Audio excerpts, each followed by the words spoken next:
so much of the time when I go out like in my wheelchair, I feel like people aren't seeing me as a person. I feel like people see me as a chair. And until very recently, I hadn't met anyone else who had my condition.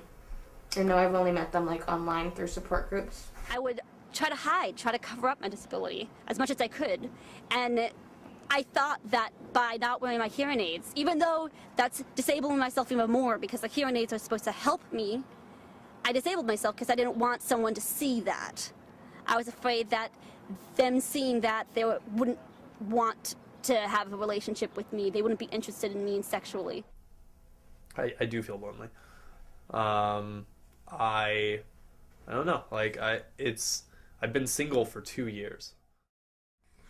We usually think of disability as some kind of physiological condition that limits the ability of people to function in society, to play the social roles that are typically expected of them.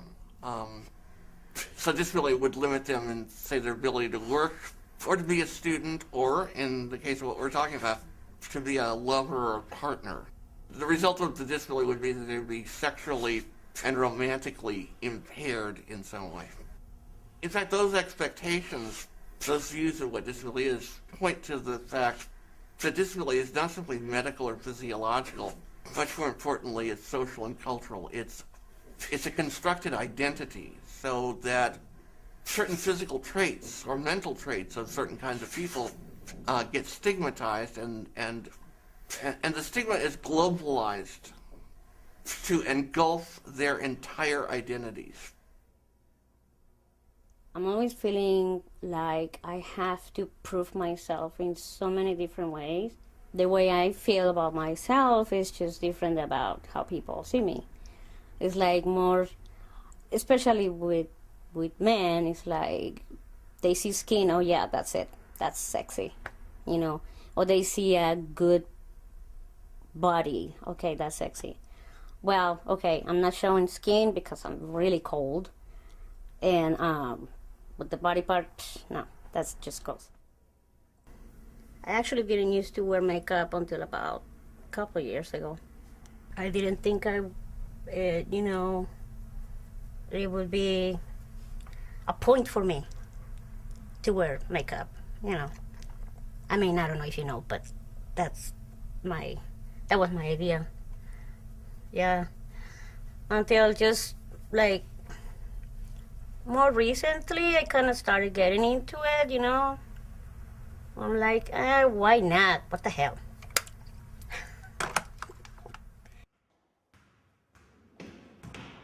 I actually studied disability rights and performing as a disabled person in college. I went to a very hippie college called the Evergreen State College in Olympia, Washington, and could create your own majors. And one of the things I watched was this documentary about disability and sexuality, and I remember just going, hey, you know what? I do have all those needs that everyone else has and desires, and it's okay to feel that way. You know, our symptoms and our disabilities are the things that people notice first about us, but they may in fact be the least interesting things about us.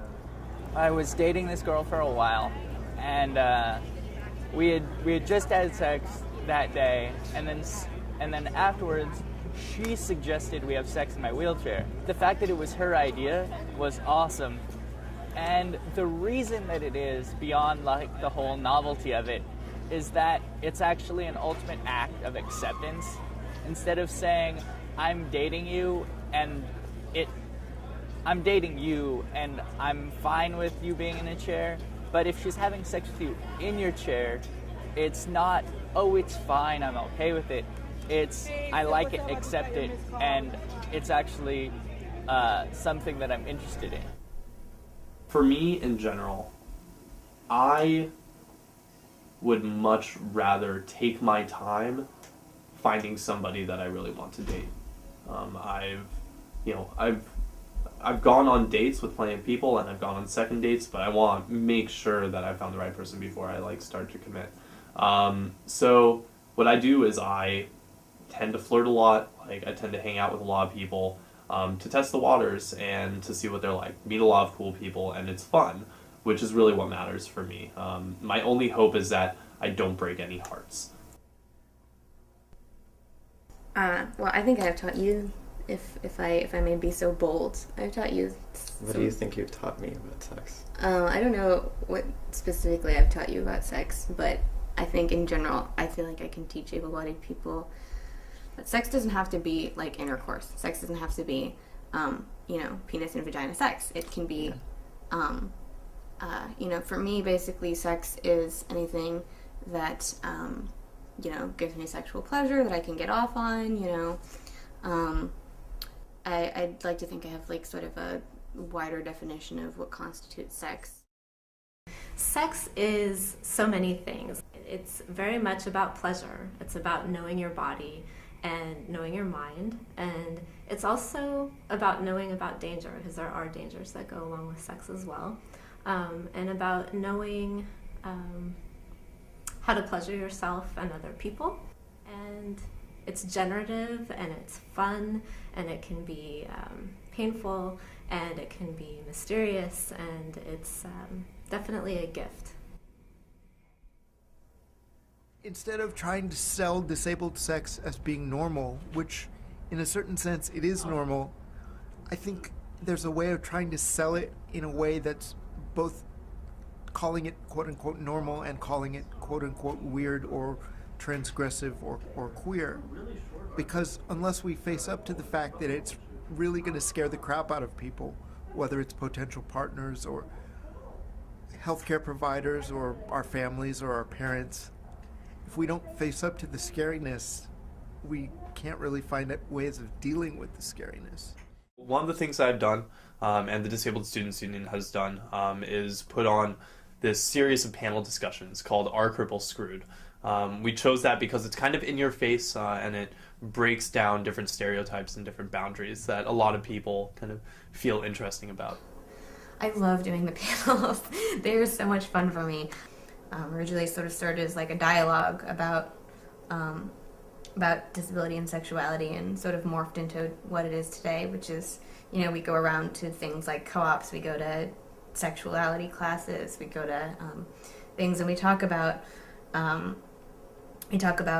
sex, we talk about societal perceptions of things, and it's something that has really it's really expanded my mind. I guess for me, one of the important things about sexuality and disability is that it's kind of a constant among humans. It doesn't matter your station in life, but sexuality is a crucial and important part of it. So it's something, in a way, these panels are a way of identifying with people on, through the disability and through the differences that people have, very obviously on a surface level. It's finding a common ground that you can really feel, just in that everybody has sexual frustrations that are similar enough.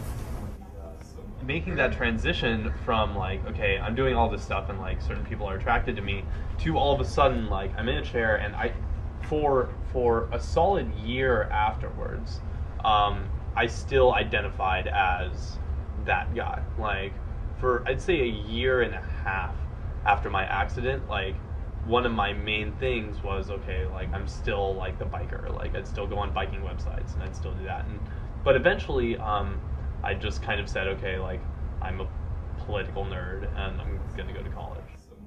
You guys probably noticed that I'm dressed really provocatively today, and this is something I like to do when I do panels, because partially because I really like to challenge people's like preconceived notions about what it means to be like disabled and a woman, and it's like, oh, there's a girl in a wheelchair, oh my god, she's hot, oh no, like my preconceived notions, this is so confusing.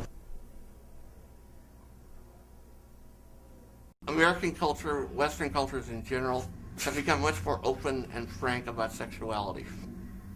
That's happened too among people with disabilities, so that disability, which was once a taboo subject, is much more openly talked about, and people with all kinds of disabilities have been much more assertive in claiming their sexuality and their right to be sexual. Disabled people, and myself included, are represented horribly in the media. I mean, in movies, in literature, in books, in TV, you never even see a crippled guy have a girlfriend. He's a great comic from over in San Francisco, goes to SF State. Everybody please give it up for my good friend, Jackson McBriar. I have cerebral palsy, which is awesome, because right now my leg is twitching, which is making me better at sex. I think that people view me as sort of a self-appointed spokesman for disability and sexuality, because that's what I talk about, and the reason that I talk about it is because very few people are. Until I see Stephen Hawking or some other famous crippled guy on the cover of some trashy romance novel, I'm still going to be forced to tell beautifully crafted dick jokes, because no one else is doing it. You know, I was drinking, and after 1 or 2 beers, I started to walk better. So I asked my doctor about it. It's like, well, Jackson, you have cerebral palsy. Anything that releases your muscles will help you walk better. Like 1 or 2 beers, an orgasm, or a joint. It's like, really, Doc? You mean I could get medicinal blowjobs? When I tell a joke, I try to make it, you know that it's from the heart. And you know that I have these, like, same needs and wants as other human beings. Getting to see disabled people as being sexual is part of like basically bringing them back into the human race and making them into like real people again. If I can help explode the paradigm that says that everything about me that isn't my body works and everything about me that is my body doesn't work, sex can explode that. Sex is desire, inspiration, life-changing. Touching, feeling, kissing. Intrigue, it's exploring unknowns, it's very emotional. Sex is surrender, sex is communion, sex is being alive.